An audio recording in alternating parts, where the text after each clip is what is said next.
Burundi has officially begun withdrawing its troops from Somalia, ending an 18-year deployment under the African Union's peacekeeping missions.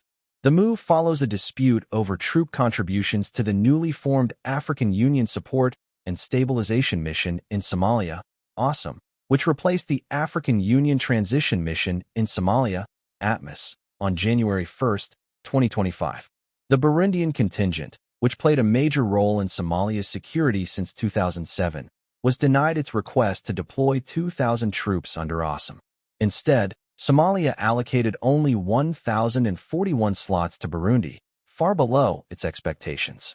The decision prompted sharp criticism from Burundian officials, who accused Somalia of betrayal and ingratitude despite Burundi's long-standing contributions to the fight against al-Shabaab militants. Burundi was one of the earliest contributors to AUSSOM, deploying over 5,500 troops at one point, making it the second-largest contingent after Uganda. Burundian forces were instrumental in securing strategic areas, including Mogadishu's Ministry of Defense headquarters, and were involved in major operations to push al-Shabaab out of key strongholds. However, their role has become increasingly scrutinized in recent years. Somali officials questioned the effectiveness of Burundian forces and raised concerns over allegations of financial mismanagement and reported collusion with militants. The relationship between the two governments deteriorated, further strained by accusations of corruption among Burundian officers and reports of embezzlement of peacekeeping funds. During their 17-year deployment, over 1,000 Burundian soldiers were killed in combat, with many others wounded or captured. Despite these sacrifices, Burundian diplomats felt slighted by their exclusion from AUSSOM, with one senior official telling Ugandan media, "We have witnessed betrayal and ingratitude from Somalia despite the immense sacrifices we made."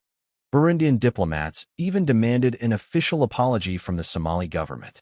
Somalia, however, defended the decision as a necessary step toward greater sovereignty in its security operations.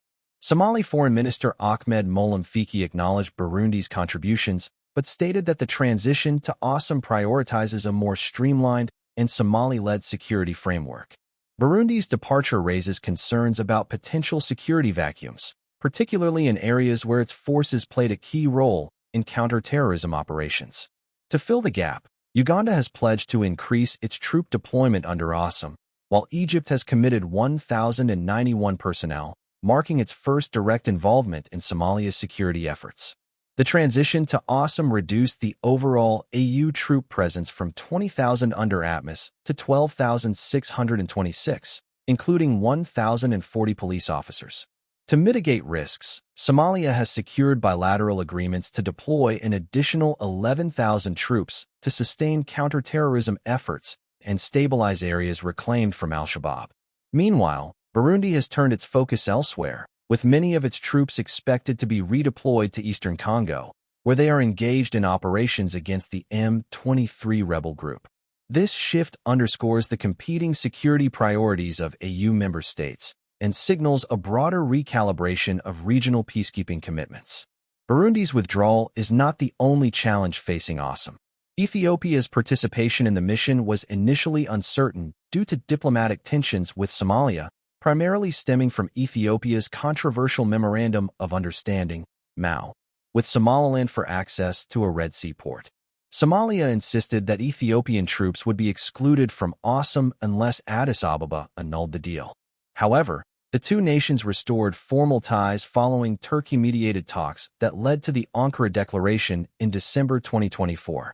This diplomatic breakthrough paved the way for Ethiopia's inclusion in AUSSOM, with both governments later signing a Status of Forces Agreement, SOFA, in early 2025 to formalize Ethiopian troop deployment under Somalia's authority. The African Union, alongside international partners, continues to push for stability in Somalia, but regional rivalries and security concerns present significant hurdles to the success of AUSSOM. Despite the diplomatic fallout, Somalia remains committed to assuming complete control over its security. Somali officials argue that AUSSOM provides an opportunity to restructure its defense strategy by integrating international support with a more capable and self-sufficient national army. The focus is on building a professional, self-reliant force that can safeguard Somalia's future without long-term dependence on foreign troops, a Somali government official stated.